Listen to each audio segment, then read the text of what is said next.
या बातमीचे प्रायोजक आहेत अफजान ज्यूस अँड फालुदा। फालुदा, खजूर ज्यूस, बासुंदी, लस्सी मिळण्याचे सोलापुरातील एकमेव ठिकाण पेंटर चौक, बिजापूर वेस्ट, सोलापूर।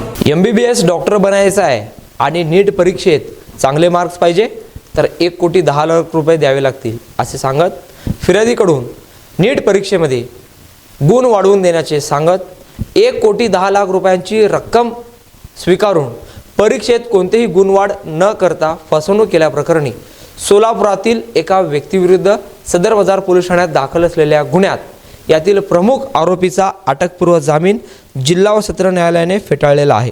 यातील अरविंद गोविंद चंडक राहणार भवानीपेठ, सोलापूर असे अटकपूर्व जामीन फेटाळलेल्या आरोपीचे नावे आहेत। या प्रकरणी मौलवी चौक येथील साद हॉस्पिटल चालवणाऱ्या मेहंदी अली इकराम सय्यद यांनी सदर बाजार पोलीस ठाण्यात फिर्याद दिलेली होती।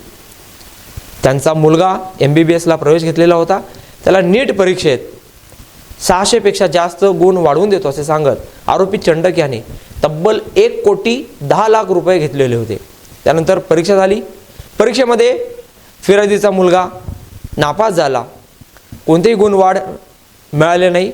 आपली फसवणूक झाल्याचे लक्षात येताच मेहंदी अली यांनी सदर बाजार पोलीस ठाण्यात फिर्याद दिली। त्यानंतर त्यांच्या फिर्यादीवरून अरविंद चंडक यांच्यावर गुन्हा दाखल झालेला होता। अरविंद चंडक यांनी अटकपूर्व जामिनाचा अर्ज जिल्हा व सत्र न्यायालयात दाखल केलेला होता, मात्र न्यायालयाने तो फेटाळून लावलेला आहे। यात जिल्हा सरकारी वकील ॲडव्होकेट प्रदीप सिंग राजपूत यांनी जोरदार युक्तिवाद केला। नेमका हा प्रकार काय ऐकूयात जिल्हा सरकारी वकील ॲडव्होकेट प्रदीप सिंग राजपूत यांच्या तोंडातून। MBBS परीक्षेमध्ये या ठिकाणी ॲडमिशन घेण्यासाठी, MBBS कोर्सला ॲडमिशन घेण्यासाठी जी महत्त्वाची नीट परीक्षा असते त्या परीक्षेमध्ये पास करण्यासाठी म्हणून आरोपी अरविंद गोविंद चंडक राहणार साई सत्यम रेसिडेन्सी भवानीपेठ, सोलापूर याने यातील फिर्यादी मेहदी अली इकराम सय्यद राहणार सोलापूर याच्याकडे जवळपास 1,10,00,000 रुपये घेतलेले होते आणि 10,00,000 रुपये त्यातले परत करून फक्त 1 कोटी रुपयाची या ठिकाणी फसवणूक केली।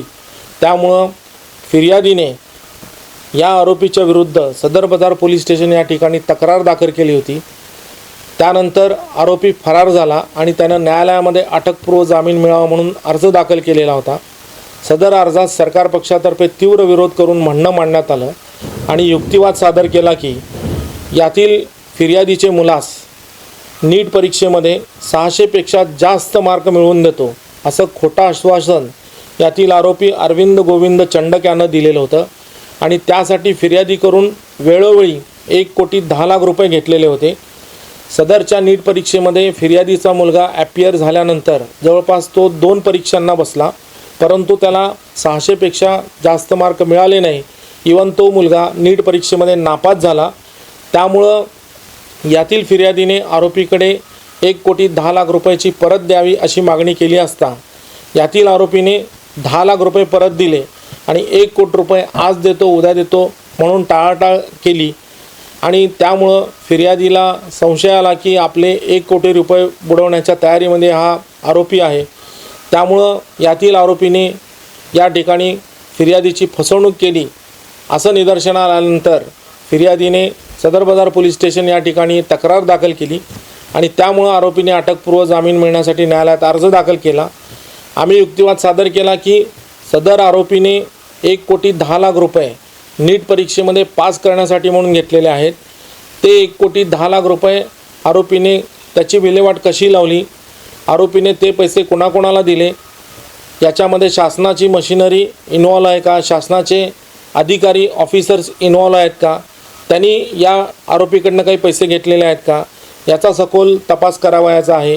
त्याच पद्धतीनं या आरोपीनं आणखी किती लोकांकडून, किती पालकांकडून अशा पद्धतीनं पैसे घेतले की नीट परीक्षेमध्ये पास करतो म्हणून, असे किती पैसे त्यांनी लोकांकडनं वसूल केलेले आहेत त्याचा तपास करावायचा आहे। या सर्व गोष्टींचा तपास करण्यासाठी आरोपीची पोलीस कोठडीची आवश्यकता आहे। आरोपी फरार असल्यानंतर याचा तपास उलगडा केला जाऊ शकत नाही। त्यामुळं आरोपीला या ठिकाणी अटकपूर्व जामीन देऊ नये, त्याचा अटकपूर्व जामिनाचा अर्ज नामंजूर करण्यात यावा। आरोपीने फिर्यादीकडनं घेतलेले 1 कोटी रुपये ते देखील त्याच्याकडनं हस्तगत करावायचे आहेत। हा आमचा युक्तिवाद ग्राह्य धरून या ठिकाणी सोलापुरातील जिल्हा व सत्र न्यायाधीश श्री S.V. केंद्रे साहेब यांनी आमचा युक्तिवाद ग्राह्य धरला आणि त्याचा आरोपीचा अटकपूर्व जामिनाचा अर्ज या ठिकाणी फेटाळून लावलेला आहे. सदरचा फिर्यादी हा या ठिकाणी मौलाली हॉस्पिटल या सोलापुरातील भागामध्ये एक हॉस्पिटल, स्वतंत्र हॉस्पिटल चालवत होता आणि त्याला असं वाटलं की आपण हॉस्पिटल चालवतो आहे, आपला मुलगा देखील डॉक्टर व्हायला पाहिजे. यासाठी त्यानं या आरोपीला 1,10 लाख रुपये दिल्याचं देखील या ठिकाणी आम्ही न्यायालयाच्या निदर्शनाला आणून दिलेलं होतं. सर्व व्यवहार हे बँक खात्यावरून झालेले असल्यामुळं त्याचा कागदोपत्री पुरावा देखील आम्ही न्यायालयामध्ये सादर केलेला होता. तो पुरावा देखील आरोपीचा अटकपूर्व जामीन अर्ज नामंजूर करण्यासाठी या ठिकाणी ग्राह्य धरण्यात आला आणि आरोपीचा अटकपूर्व जामीन अर्ज नामंजूर केलेला आहे. आरोपीचा व्यवसाय काय आहे? मेडिकल क्षेत्रातला आहे का? आरोपीचा व्यवसाय हा दलालीचा आहे. याच पद्धतीनं त्यानं भरपूर यापूर्वी असे काम केल्याचं या ठिकाणी प्राथमिकदृष्ट्या निदर्शनाला येत आहे. त्याचा व्यवसाय असं त्यांनी कोणताही स्वतंत्र व्यवसाय या ठिकाणी दिलेला नाही आहे, परंतु अशाच परीक्षेमध्ये गाळागोळ करून लोकांची दिशाभूल करून तो मार्क वाढवून देण्याचा आमिष लोकांना दाखवून पैसे वसूल करत होता. फिर्यादी कुठला आहे? फिर्यादी जो आहे मेहदी अली इकराम सय्यद, राहणार घर नंबर 16 टिळक नगर, मजरेवाडी, सोलापूर. परंतु हा त्याचा हॉस्पिटल जे आहे, साद हॉस्पिटल नावाचं हॉस्पिटल सोलापुरातील मौलाली चौक या ठिकाणी चालवत असल्याचं कागदपत्रावरून दिसून येतं.